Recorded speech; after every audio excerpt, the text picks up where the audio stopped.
Hey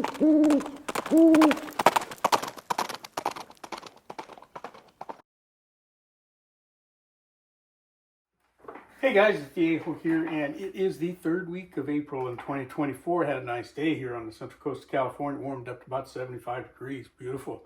Got out for my morning walk, got a haircut, and did a little bit of grocery shopping, and I came home and sat down at the bench. And when I got that Lee Ultimate Turret Press, you know, I got to thinking that in order to really make use of that thing, I ought to go ahead and try the inline bullet feeder die. And I was hesitant. I've tried other bullet feeders that I just couldn't make myself like very much, but this one works.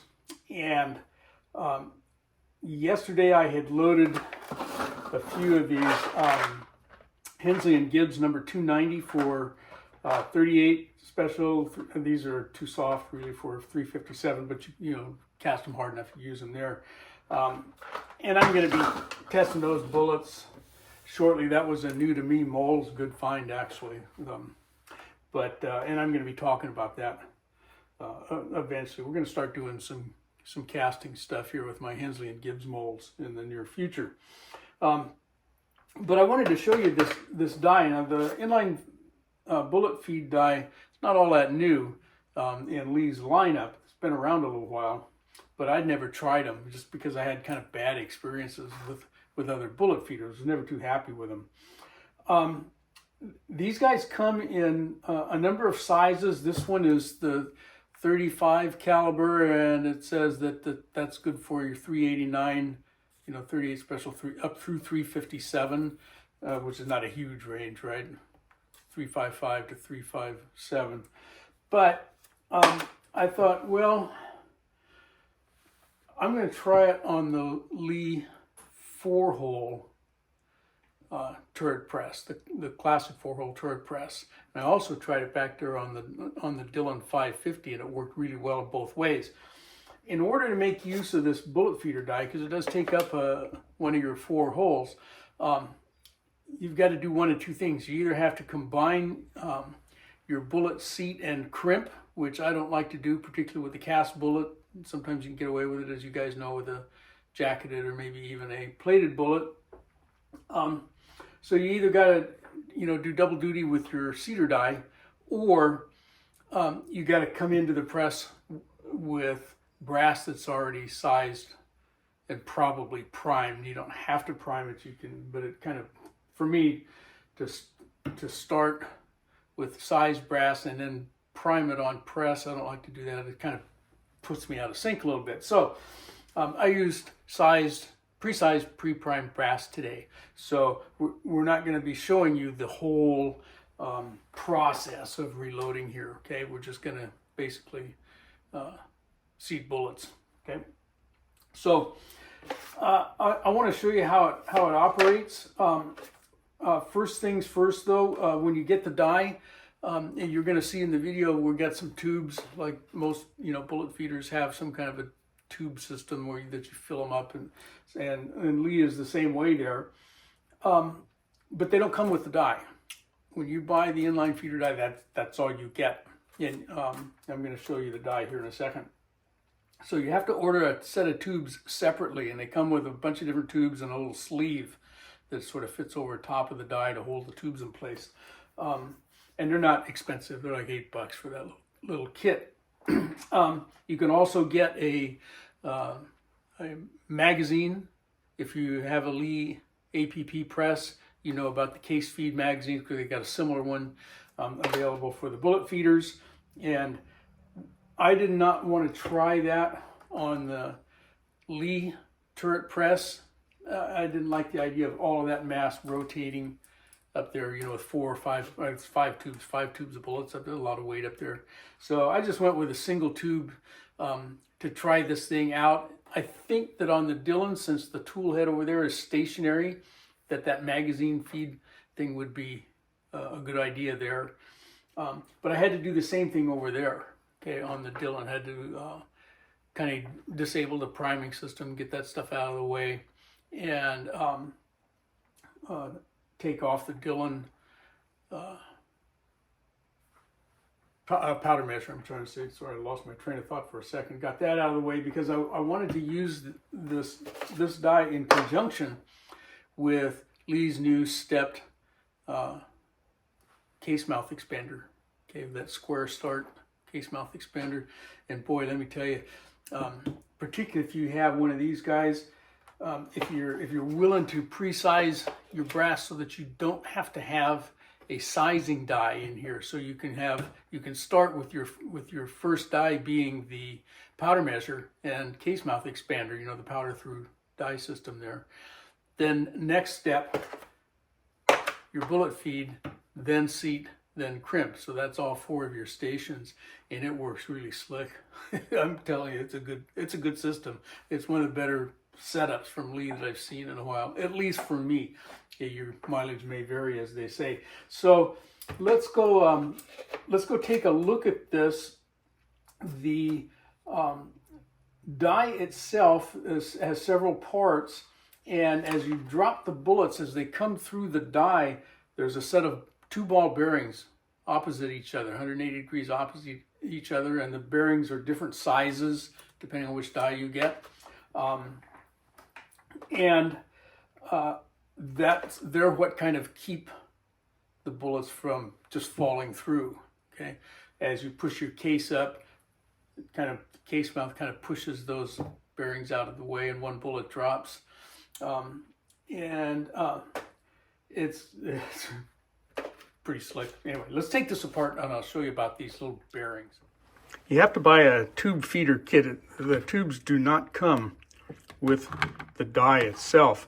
With the tube feeder kit, you get this sleeve that's going to fit over the end of the die, okay?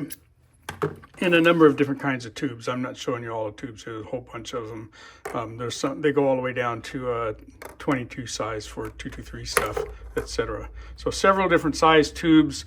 In some cases, with the skinnier tubes, you use a large one as kind of an over sheath to help stabilize it. Okay, and that's kind of what this thing's for. But anyway, you'll see that in action. I want to show you about taking this guy apart. So let's do that. And the recommendation in the little instructions sheet that you get is that you do this over a bowl of some kind, because there are 2 ball bearing detent balls that are in here, and they're going to come out easily. And let's see where we go. Yeah, over here in the instructions, they tell us that the length of your bullet shank, which is what they're talking about here, okay? If it's 0.295 or shorter, you're going to put your detent bearings in the second set of holes. I'll show you that in a minute. Okay, and if they're longer than that, then you put them in the top set. Okay, and they come from the factory in the top set, since the bottom set would be for some pretty short bullets. Okay, so this is the way the die comes. This black part right here is a cap that it's threaded. It holds the whole thing together. The little tab on there is for the multi-tube magazine. Look at my fingers, I've been working today. Anyway, so this guy comes off, and again, do this over a bowl of some kind, and then this whole thing is going to come out. And there goes one of the bearings, and the other one is right there, okay? This one I haven't used, and it's a little greasy, which is okay. I think I'll take the opportunity right now just to wipe that off. All right, I have that wiped down. There is also a spring on here, as you can see, and it doesn't seem to make any difference which way this goes on, but that goes on to your stem, okay? Now we're going to go ahead and reinstall these bearings, and I want them in the upper set of holes. That would be towards the spring side of this, all right? So upper set, and then 90 degrees away is a lower set. So kind of the way this is going to work, again, doing this over a bowl, put one of them in there and hold it with your finger, turn it upwards so that that ball is in the top. Don't rotate this now because that'll fall out. Okay, and then just slide that in so that both of them are trapped down in there. Okay, so that's how they go in there. And then our cap just screws back on, and that's what holds the whole thing together. Okay, that's it. Okay, so there you go. That you know, messing with the bearing's not hard, as long as you do it over some kind of a contained, you know, surface of some sort, so you don't lose those. You can buy extra sets of those bearings. I saw them on Midway for $5, and they are caliber specific though, so you got to make sure you get the right ones, but they're cheap. So the way you set your die up is you get a case. In this case, on my shell plate, if it's on a different press in the shell holder, okay, get one that's sized and flared, okay, to accept a bullet, and then just go ahead and load a few bullets in here. The instructions say load enough in there, and this is without the tubes on, you guys, okay, until you see one of them stick out the top, okay, or at least to where you can see it. And then we just incrementally turn the die down until at some point we see a bullet drop like that, and then stop. That's all you've got to do, okay? And we get a nicely seated bullet, okay, that is all ready to go into the next step to be seated. And part of this good start here is due to that new expander plug that Lee came out with. It does a really nice job. Okay, once you're at that point, again, get everything cinched down and go ahead and put the feeder tubes on there. Okay, I'll show you how we're going to set this up for these 38 caliber plated bullets that I'm using. You need this aluminum sleeve and two different sizes of tubes. One is going to be kind of an inner one, and that's where the bullets are actually going to drop into. But we have this outer larger diameter tube that slides over the whole mess to kind of hold everything together. So our sleeve here is not the same on both ends. Okay, you see that shoulder? Okay, so for this caliber, that shoulder needs to go upwards.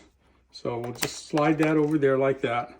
Okay, then the larger diameter tube fits down in there. And if you had reversed this aluminum sleeve, that tube wouldn't fit in there. Okay, and then again, this tube is kind of caliber specific, so that just drops down in there like that, and that whole thing then is nice and stable. So that's it. So let's go ahead and take a look at some of the loading sequence. I'll show you how it worked, and I'll show you just a little bit of footage from the Lee press and a little bit over on the Dillon press as well, because it worked just as good over there. And kind of the same setup. Station 1 is our powder measure and expand. Station 2 bullet feed. Station 3 seat. Station 4 crimp, and it runs good. And the tube's a little bit wobbly. The outer tube contacts right here. I thought about using the older style. Well, I guess it's the newer style. But the cap here is about the same diameter as the red container up there. So this doesn't get you anywhere. It's still going to have a little bit of contact there, but you know, it doesn't seem to be an issue.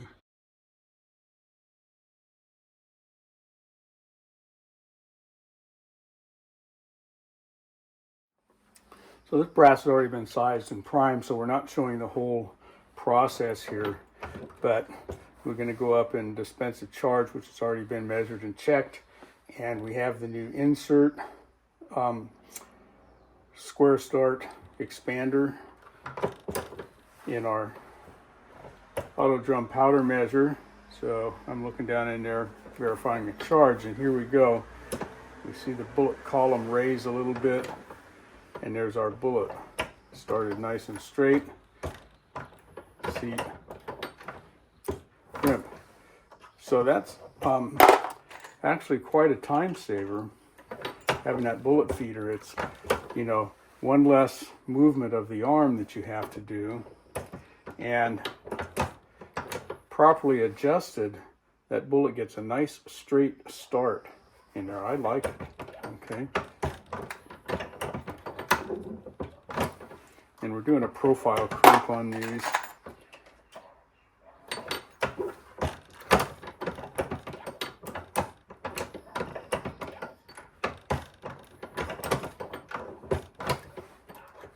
Okay, it's doing a good job here. But you can see how nicely that bullet gets seated in there. And it's kind of like when the bullet seats, you adjust that die and it will actually kind of push that bullet down into the step there.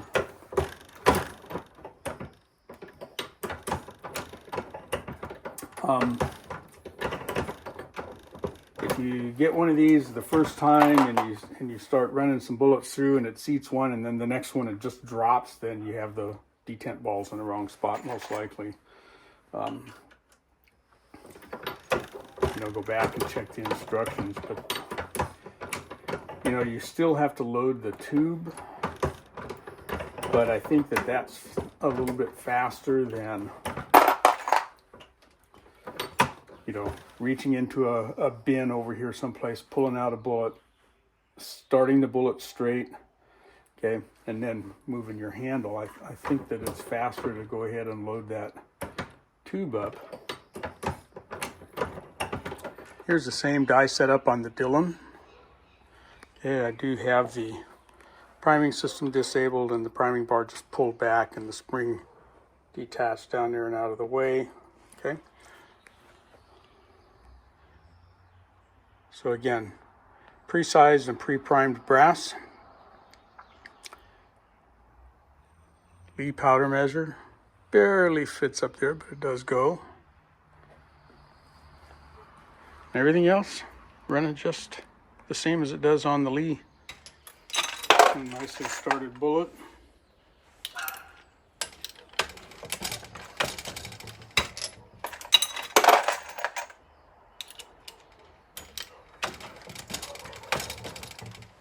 And we get a completed round on every crank of the handle.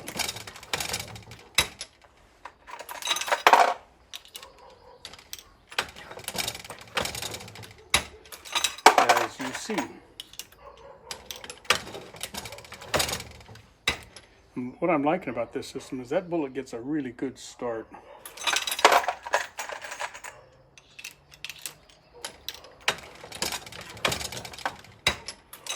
And it's time to refill my tube.